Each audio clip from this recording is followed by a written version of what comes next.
তন্ময়দা, এবার কিন্তু এই নির্বাচনের ক্ষেত্রে প্রার্থী বাছাইয়ের ক্ষেত্রেও কিন্তু জোট একটা বড় ভূমিকা নিয়েছে।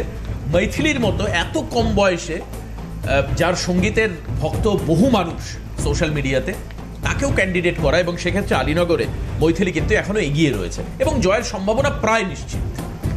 দেখুন দেবাশিস, এবার একটু অন্যদিকে বলবো, আপনার শেষ হয়ে যাচ্ছে প্রোগ্রাম। হ্যাঁ, জাস্ট আমরা 1.5 মিনিট।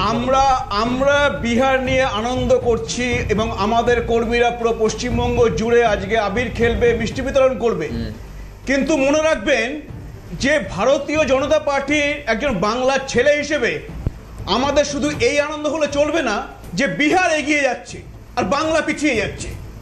আমাদের এখন লক্ষ্য হবে যে বাংলাতে বিজেপিকে স্থাপন করা, বাংলাকে আবার বাংলার গৌরব ফিরিয়ে আনা। তার জন্য আমাদের আরো বেশি কাজ করতে হবে, তখন আমাদের প্রকৃত আনন্দ হবে। বিহারে আনন্দ হচ্ছে, দেশে আনন্দ হচ্ছে, দেশ এগিয়ে যাচ্ছে, বিহার এগিয়ে যাচ্ছে, আর পশ্চিমবঙ্গ পিছিয়ে যাচ্ছে, এতে আমাদের সন্তুষ্টি আসবে না। আর আজকে আপনি যেটা বলছেন যে মহিলাদের টাকা দেওয়ার কথা বারবার বলছেন, আজকে পশ্চিমবঙ্গের মুখ্যমন্ত্রী আরজি করের পরে বলেন মহিলাদের রাত্রেবেলা কাজে না বেরোনো ভালো। সুপ্রিম কোর্টকে বলতে হয় যে না, সেটা হতে পারে না। দুর্গাপুরের পরে মুখ্যমন্ত্রী আবার বলেন যে 8টার পরে মহিলাদের না বেরোনো উচিত।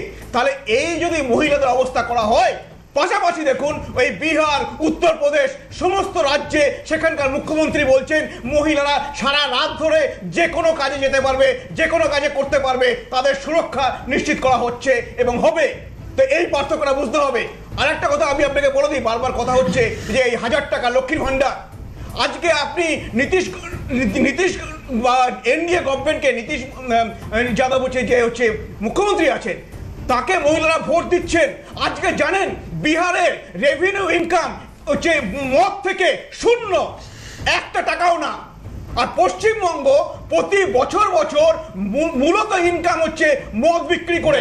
আমি আপনাকে বলছি, আমাকে একটু বলে দিন, 2023 সালে 23,500 কোটি টাকার হচ্ছে পশ্চিমবঙ্গের রেভিনিউ এসছে মদ বিক্রি করে, তাদের টার্গেটের থেকে বেশি। তাহলে একজনকে লক্ষ্মীর ভান্ডার দিচ্ছেন, 1000 টাকা মহিলাকে দিচ্ছেন, আর তার স্বামী যা আয় করে মদ খেয়ে পয়সা উড়িয়ে দিচ্ছে। এটাও তো বাস্তব যে রাজ্য সরকার কাউকে জোর করে মদের দোকানে লাইন দিতে বলে না, বা রাজ্য সরকার বলে না যে আমার এখান থেকে রেভিনিউ আছে, তুমি শুনুন। এখন হচ্ছে পাউচ তো দুয়ারে মদ হয়ে গেছে। ঠিক আছে, এটা মানুষকে ঠিক করতে হবে। আপনি চারিদিকে লাইসেন্স দেবেন, মানুষের বাড়ির সামনে মদের দোকান খুলবে, তারা নিজেকে সিদ্ধান্ত নিতে হবে। রাজ্য সরকার তো রেভিনিউ আসছে বলে করছে, মানুষকে নিজেকে সিদ্ধান্ত নিতে হবে। আজকে বেশ, অনেক ধন্যবাদ। আমি ধন্যবাদ জানাবো, আজকে আর হাতে একেবারে সময় নেই দাদা। তন্ময়দা অনেক অনেক ধন্যবাদ। আজকে আমরা লাড্ডু